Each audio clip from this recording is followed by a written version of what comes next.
Close the door. Hey, it's Wednesday. What's up? This is Dita. How's it going? Hello to my Facebook friends. In today's video, we are going to cover number 6 of the top 10 do-it-myself errors that we most often see in QuickBooks. We've covered 1 through 5, and today we're going to do 6, and the next 4 weeks we'll cover the rest of it. For those of you that are not familiar with me, my name is Dita, D-I-D-A. I am the CEO and founder of TheOfficeSquad. We help small business owners run the operation of their back office. We're really good with QuickBooks, and we host QuickBooks Desktop on our server right here in Las Vegas. So if you need any help with that, you know, a stressed out business owner, or you are a stressed out business owner, keep us in mind. You know who I am and what I do, so if you want to, you can, in the comments below, let me know who you are and what you do. And if you have any questions about QuickBooks, please feel free to put them in there and I will answer them the best I can. So today, number 6. Maybe we'll do a quick review of 1 through 5, just what they were. So number 1 was not knowing the chart of accounts. People don't know what that is. They start a QuickBooks file, everything is connected, and it goes through the chart of accounts. So you need to know what that is. Number 2 was not understanding a balance sheet and its importance in your financials. Number 3 was reviewing. Taking the time to actually look at what's in QuickBooks, what the data says, why it's there. Maybe you have it in the wrong account or the wrong bucket, but if you're not reviewing, you will never know. Number 4, this was a big one, mixing business with personal. So you need a business account and you need a personal account, and they should never meet.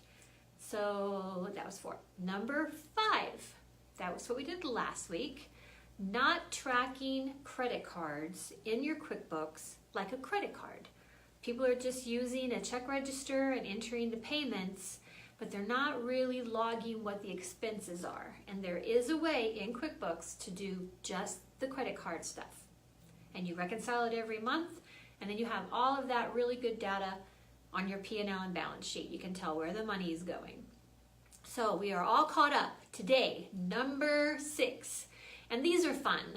So number 6 is people are entering a bill into QuickBooks, but they're not paying it. And yes, that sounds funny. They might be paying it physically, writing a check, but they're not posting it as paid in the QuickBooks. So in the QuickBooks software, there are two sides. There is a cash side where your check register is, when you write checks to take ATM fees and all that good stuff.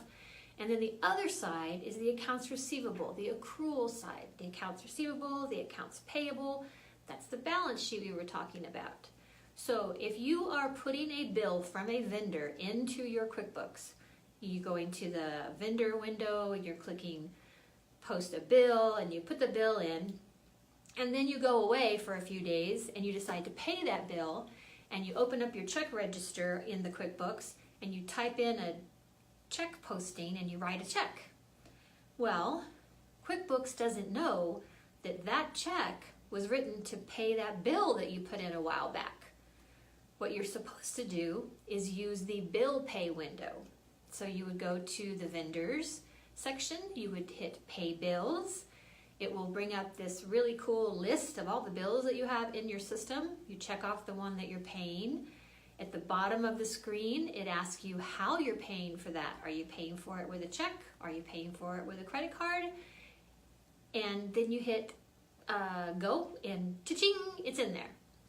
So if you're writing a check in your check register, but you're putting a bill in the accrual side, what happens is your accounts payable grows and grows. That number gets bigger and bigger. But your checkbook is showing less and less money because you're paying bills. And your P&L and your balance sheet are not matching. So do I have you totally confused?